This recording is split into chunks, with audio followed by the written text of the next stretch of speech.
There is a terrible, horrendous situation unfolding in Gaza right now with the massive humanitarian crisis of tens of thousands, if not 100,000 people now starving as a result of Israel's genocide against them.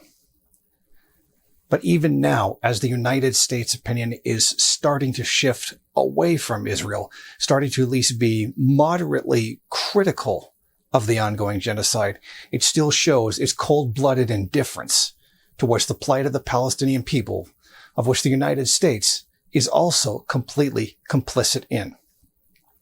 As the U.S. announced that it has decided to send food aid to the country, that food that has been sent has been very highly questionable and definitely shows the true intention of the United States.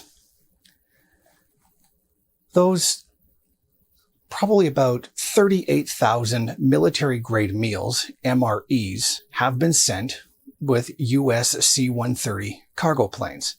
Now, if you're not familiar with an MRE, that's a military ready-to-eat meal. Meals ready to eat. Meaning it's specifically a ration for a U.S. soldier. Comes in a pouch, automatically heats, got all kinds of functions to it, etc. The problem is, this is the wrong thing to be sending. This is absolutely the wrong thing to be sending. Now, they have been dropping them inside of Gaza. Now, instead of things like bulk quantities of staples like rice, flour, or prepackaged humanitarian daily rations, or HDRs, they're sending these military rations. Now, there are rations that the United States has that are specifically for civilians and specifically for people who are trying to overcome serious hunger. Those humanitarian daily rations. But that's not what the U.S. sent. What they sent were military ready-to-eat meals, which, according to several sources, were expired. Now, the average HDR contains 2,200 calories, as compared to the 1,300 calories that's in an MRE. In other words, an MRE is only intended to be eaten twice a day, whereas an HDR is intended to be eaten once a day to give an entire day's supply of calories. So you see why it's very strange that the United States would just decide to choose military rations rather than the humanitarian rations, which are specifically designed for this type of situation. The nutritional value of an individual HDR, breaks down to roughly about 10 to 13% of protein and about 27 to 30% of fat and at least 60% of carbohydrates. So, they're actually really, really good for people, and which is what they were specifically designed for. Now, here's another problem. Not only are they expired, they're not halal. In many of them, it includes meat, including meat that they're not supposed to eat, period, regardless of whether or not it's halal. Well, this is a blatant sign of disrespect. Now, by comparison, the humanitarian daily rations are halal, they're kosher, they fulfill all those kinds of religious needs. But they were the ones not chosen to be sent.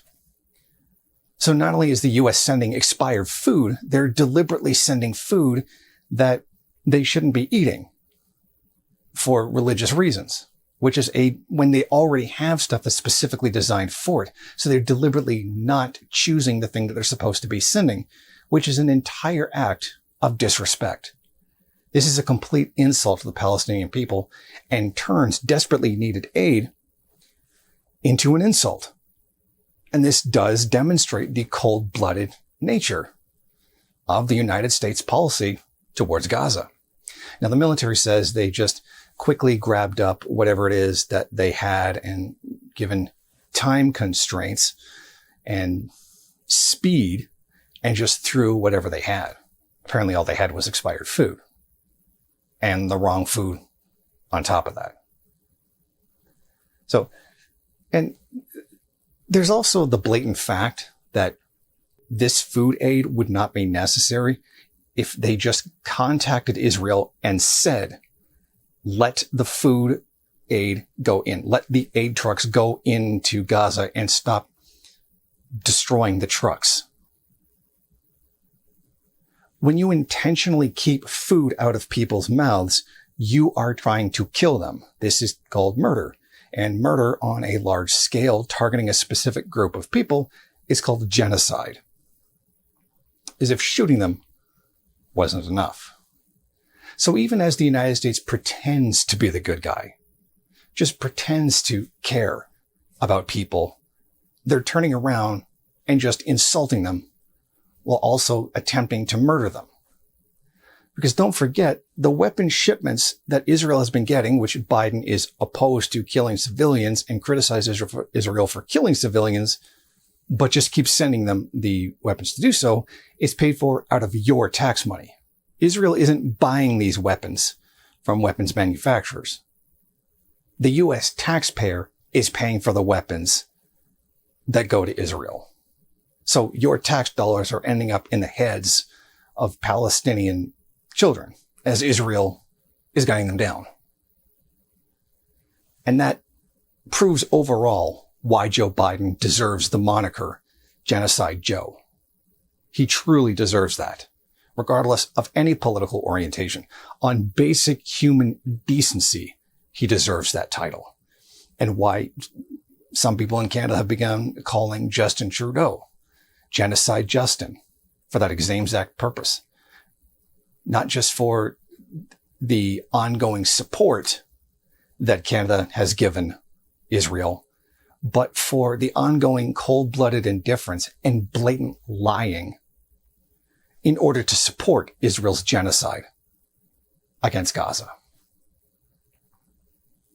So no matter what it is that the mainstream media, like any media, is trying to tell you to think, the United States is not helping. The United States is the problem. And the mainstream media, corporate-owned media, is blatantly lying in the name of empire. Because that's literally their job, is to preserve the U.S. empire. Sure, they'll criticize each other on, a few, almost peripheral issues in order to forward the interests of one group of the capitalists over another. In the end, they all do defend the empire. And that is something that's not going to change by simply changing the president.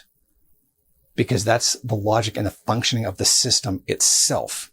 It is not something that a person in office does. There is no reforming it. There is no changing it. There's no changing of the guard that's going to mean anything. This is what the system does. And it will continue to do so as long as that system is in place. Thank you for watching. If you like this program, then please head over to my Patreon page and set up a monthly donation. It's your donations that keep this program running. Also, if you would like, please rate, comment, subscribe, and share in various social media.